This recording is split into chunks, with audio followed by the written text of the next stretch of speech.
ಮಹಾತ್ಮ ಗಾಂಧೀಜಿಯವರ ಜನ್ಮದಿನದಂದು ಇಡಿಯ ಶ್ರೀ ಶಿವಶಕ್ತಿ ಸೇವಾ ಸಂಘಟನೆ ಸುರತ್ಕಲ್ ವತಿಯಿಂದ ಪರಿಸರದ ಸಮಸ್ತ ನಾಗರಿಕರ ಸಹಯೋಗದೊಂದಿಗೆ ಸ್ವಚ್ಛತಾ ಅಭಿಯಾನ ಕಾರ್ಯಕ್ರಮ ನಡೆಯಿತು. ಅಭಿಯಾನಕ್ಕೆ ಮಹಾತ್ಮ ಗಾಂಧೀಜಿಯವರ ಭಾವಚಿತ್ರಕ್ಕೆ ಪುಷ್ಪಾರ್ಚನೆ ಮಾಡುವ ಮೂಲಕ ಚಾಲನೆಯನ್ನ ನೀಡಲಾಯಿತು. ಈ ಸಂದರ್ಭದಲ್ಲಿ ಶಿವಶಕ್ತಿ ಸೇವಾ ಸಂಘಟನೆಯ ಅಧ್ಯಕ್ಷರಾದ ಪುಂಡಲೀಕ ಹೊಸಬೆಟ್ಟು ಅವರು ಮಾತನಾಡಿ, ಗಾಂಧಿ ಜಯಂತಿಯ ಪ್ರಯುಕ್ತ ಇವತ್ತು ನಮ್ಮ ಪರಿಸರದಲ್ಲಿ ಸ್ವಚ್ಛತಾ ಕಾರ್ಯಕ್ರಮವನ್ನು ಹಮ್ಮಿಕೊಂಡಿದ್ದೇವೆ ಎಂದು ಹೇಳಿದರು.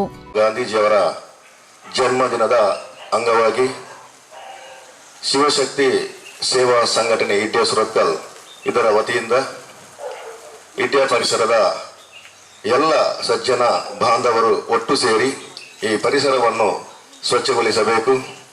ರಾಷ್ಟ್ರಪಿತ ಗಾಂಧೀಜಿಯವರ ಪ್ರೇರಣೆ ಅಹಿಂಸೆ, ಸತ್ಯ ಹಾಗೂ ಸ್ವಚ್ಛತೆ ಈ ಮೂರು ವಿಧಕ್ಕೆ ಅವರು ಪ್ರೇರಣೆ ಕೊಟ್ಟಿದ್ದಾರೆ.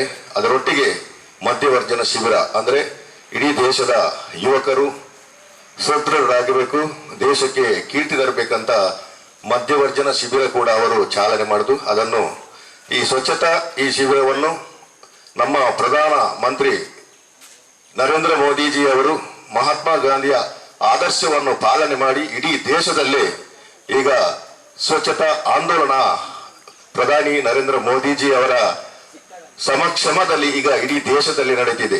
ಅಗರಿ ಎಂಟರ್ಪ್ರೈಸಸ್ನ ಮಾಲೀಕರಾದ ರಾಘವೇಂದ್ರ ರಾವ್ ಅವರು ಮಾತನಾಡಿ, ಈ ಸ್ವಚ್ಛತಾ ಕಾರ್ಯಕ್ರಮದಲ್ಲಿ 400ಕ್ಕೂ ಅಧಿಕ ಮಂದಿ ಪಾಲ್ಗೊಳ್ಳುತ್ತಿದ್ದಾರೆ.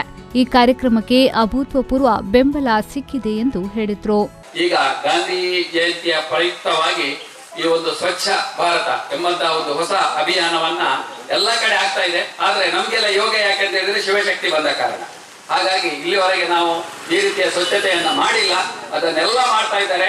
ಹೀಗೆ ಯಶಸ್ವಿ ಕಾರ್ಯಕ್ರಮ ಊರಿನ ಎಲ್ಲರೊಟ್ಟಿಗೆ ಸೇರಿಕೊಂಡು ನಮ್ಮ ಒಂದು ಇಲ್ಲಿನ ಸ್ಥಳೀಯವಾಗಿ ಎಲ್ಲ ಸ್ವಚ್ಛತೆಯನ್ನು ಮಾಡುವಂತಹ ಈ ಒಳ್ಳೆ ಕಾರ್ಯಕ್ರಮದಲ್ಲಿ ನನ್ನನ್ನು ಭಾಗವಹಿಸಿದ್ದಕ್ಕಾಗಿ ಎಲ್ಲರಿಗೂ ವಂದಿಸ್ತಾ ಇದು ಯಶಸ್ವಿಯಾಗಿ ಮಾಡಿ ಹೀಗೆ ಹಲವಾರು ಕಾರ್ಯಕ್ರಮಗಳನ್ನ ಮಾಡ್ತಾನೆ ಇರಿ. ಎಲ್ಲರೊಟ್ಟಿಗೆ ಒಂದು ಮೆಚ್ಚುಗೆಯನ್ನ ಪಡೆದು ಒಂದು ರಾಜ್ಯ ಮಟ್ಟದಲ್ಲಿ ಅತ್ಯುತ್ತಮ ಸಂಸ್ಥೆಯಾಗಿ ಬೆಳೆಯಲಿದ್ದೇನೆ. ಶುಭಾರೈಸ್ತಾ ನನ್ನ ಮಾತನ್ನು ಮುಗಿಸ್ತೇನೆ. ಈ ಸಂದರ್ಭ ಗೋಪಾಲಕೃಷ್ಣ, ವಿಘ್ನೇಶ್ವರ್ ಭಟ್, ಗೌರವ ಸಲಹೆಗಾರರಾದ ಗಿರಿಯಪ್ಪ, ಕಾರ್ಯದರ್ಶಿ ಧನಂಜಯ ಸಾಲ್ಯನ್, ಜೊತೆ ಕಾರ್ಯದರ್ಶಿ ನಾಗರಾಜ್ ಸುಬ್ರಹ್ಮಣ್ಯ, ಕೋಶಾಧಿಕಾರಿ ರಘುನಾಥ್ ಶೆಟ್ಟಿ, ಜಯಪ್ರಕಾಶ್ ಭಟ್, ಪ್ರಕಾಶ್ ನಿಸರ್ಗ, ಸೋಮನಾಥ್, ಎಚ್ಪಿ ಸುಬ್ರಹ್ಮಣ್ಯ ಮೊದಲಾದವರು ಭಾಗವಹಿಸಿದ್ರು.